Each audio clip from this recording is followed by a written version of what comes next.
दोस्तों आज के इस वीडियो में हम बात करेंगे इथोस लिमिटेड आईपीओ के लिस्टिंग डे स्ट्रेटजी के बारे में कि आईपीओ के लिस्टिंग वाले दिन आपकी क्या स्ट्रेटजी होनी चाहिए। क्या आपको इसके शेयर्स को होल्ड करना चाहिए या फिर इसको सेल कर देना चाहिए। इसके बाद हम जानेंगे कि क्या आपको इथोस लिमिटेड आईपीओ से लिस्टिंग गेन मिलेगा या फिर आईपीओ डिस्काउंट में लिस्ट होगा। तो इसको जानने के लिए आप वीडियो को अंत तक ज़रूर देखिए और अगर आपने अब तक चैनल को सब्सक्राइब नहीं किया है तो प्लीज़ चैनल को भी सब्सक्राइब कर लें। तो चलिए वीडियो को शुरू करते हैं। नमस्कार दोस्तों, आप सबका आपके अपने यूट्यूब चैनल में बहुत बहुत स्वागत है। तो सबसे पहले इथोस लिमिटेड की बात करें तो ये इंडिया की एक लार्जेस्ट लग्जरी और प्रीमियम वॉच की रिटेलर है। अब ये कंपनी दो तरह से अपना बिजनेस करती है। पहला है इनका ऑनलाइन बिजनेस और दूसरा है इनका ऑफलाइन बिजनेस। अब कंपनी अपने ऑनलाइन बिजनेस को अपने वेबसाइट और सोशल मीडिया प्लेटफॉर्म के जरिए करती है। वहीं पर कंपनी फिजिकल स्टोर से भी अपना बिजनेस करती है और इंडिया की 17 सिटीज़ में कंपनी के 50 से ज़्यादा फिजिकल स्टोर्स हैं और ये स्टोर इनके न्यू दिल्ली, मुंबई, बेंगलुरु, हैदराबाद, चेन्नई, कोलकाता, चंडीगढ़ इस तरह के बड़े बड़े सिटीज़ में हैं। अब कंपनी के पास 7,000 डिफरेंट प्रीमियम वॉचेस का कलेक्शन है और इनके 30,000 वॉचेस हर समय इनके स्टॉक में अवेलेबल होते हैं। अब आने वाले समय में कंपनी के बिज़नेस की बात करें तो वैसे कंपनी के बिज़नेस में ग्रोथ आपको देखने को मिल सकती है क्योंकि कंपनी प्रीमियम और लग्जरी वॉचेस ब्रांड में काम कर रही है। तो न्यू जनरेशन्स और यूथ में इसका काफ़ी ज़्यादा क्रेज होता है। तो हो सकता है कि आने वाले समय में इसके बिज़नेस में आपको अच्छी ग्रोथ देखने को मिले। लेकिन वहीं अगर बात करें इसके कॉम्पिटिटर की तो फ़िलहाल इतना बड़ा कोई भी कॉम्पिटिटर नहीं है, लेकिन इस बिज़नेस में किसी तरह की एंट्री बैरियर नहीं है। तो आने वाले समय में अगर इनका कोई कॉम्पिटिटर आता है तो इससे इनके बिज़नेस को नुकसान हो सकता है। वैसे तो अभी कंपनी इंटरनेशनल ब्रांड्स को भी टक्कर दे रही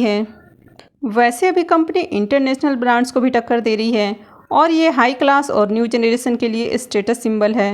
एथोस लिमिटेड के वॉच पोर्टफोलियो की बात करें तो इनके पास 60 से ज़्यादा ब्रांड्स हैं जैसे कि रोलेक्स, अब आपने इसका नाम ज़रूर सुन रखा होगा, एर्मिनेस्ट्रॉम, एल्पिना, एरेनॉल्ड एंड सन्स, एंजेलस, एवीआई8। तो इस तरह इनके पास 60 से ज़्यादा बड़ी बड़ी ब्रांड्स हैं।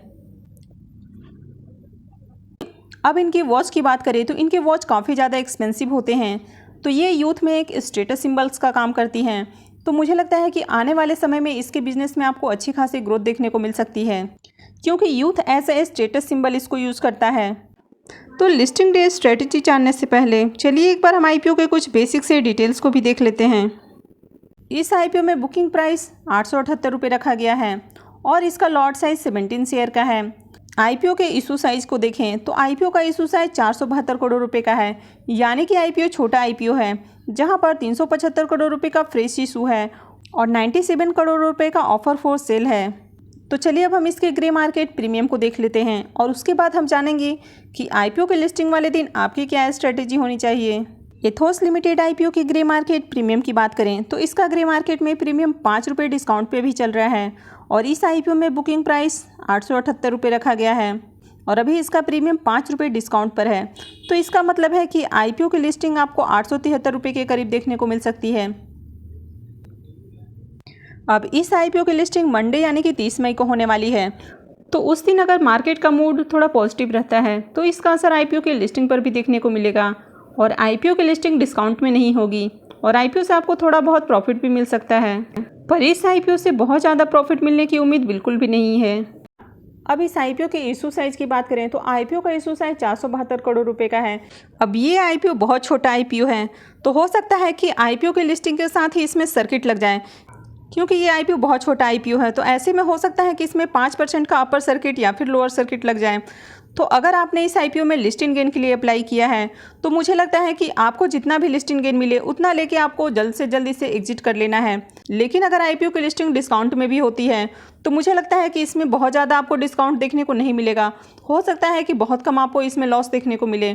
तो अगर आपने लिस्टिंग गेन के लिए अप्लाई किया है और आपको यहाँ पर लॉस भी होता है थोड़ा बहुत, तो भी आपको इसमें से एग्जिट कर लेना है क्योंकि जिस तरह मार्केट में अभी हमें वोलेटिलिटी देखने को मिल रही है तो ऐसे में हो सकता है कि आगे इसके प्राइस में और ज़्यादा आपको गिरावट देखने को मिले और अगर इसमें सर्किट लग जाता है तो फिर उसके बाद आपका निकलना भी मुश्किल हो जाएगा, तो आप इसमें फंस जाएंगे। तो इसलिए अगर आपने लिस्टिंग गेन के लिए अप्लाई किया है तो आपको इससे जल्द से जल्द निकल जाना है। लेकिन अगर आपने इसमें long term point of view से इन्वेस्टमेंट किया है तो फिर आप इसमें होल्ड कर सकते हैं, लेकिन आपको इसमें कम से कम 3 से 5 सालों के लिए होल्ड करना होगा। तो अभी जिस तरह की मार्केट में सिचुएशन है, तो मुझे नहीं लगता है कि 1 साल या 6 महीने में आपको बहुत ज़्यादा इसमें प्रॉफिट मिलेगा। तो आपको इसको थोड़े से लंबे टाइम के लिए होल्ड करना होगा, तभी जाके आपको एक अच्छा प्रॉफिट मिलेगा। अब उन लोगों की बात कर लेते हैं जिन्होंने इस IPO में अप्लाई नहीं किया है और वे इस शेयर्स को खरीद के अपने पोर्टफोलियो में ऐड करने वाले हैं। तो मुझे लगता है कि अभी इसमें एंट्री का सही समय नहीं है। अभी मार्केट में जिस तरह की वोलेटिलिटी है, तो ऐसे में हो सकता है कि IPO लिस्टिंग प्राइस से भी आपको नीचे देखने को मिलेगा। तो इसके शेयर जब इसके लिस्टिंग प्राइस से भी नीचे आपको मिलते हैं, तो फिर आप इसको अपने पोर्टफोलियो में ऐड कर सकते हैं। दोस्तों, आई होप कि आपको समझ में आ गया होगा कि आपको इथोस IPO के लिस्टिंग वाले दिन क्या स्ट्रेटेजी फॉलो करनी चाहिए। तो अगर आपको ये वीडियो अच्छी लगी है तो प्लीज़ वीडियो को लाइक कर दें और वीडियो को अंत तक देखने के लिए आप सबका बहुत बहुत धन्यवाद।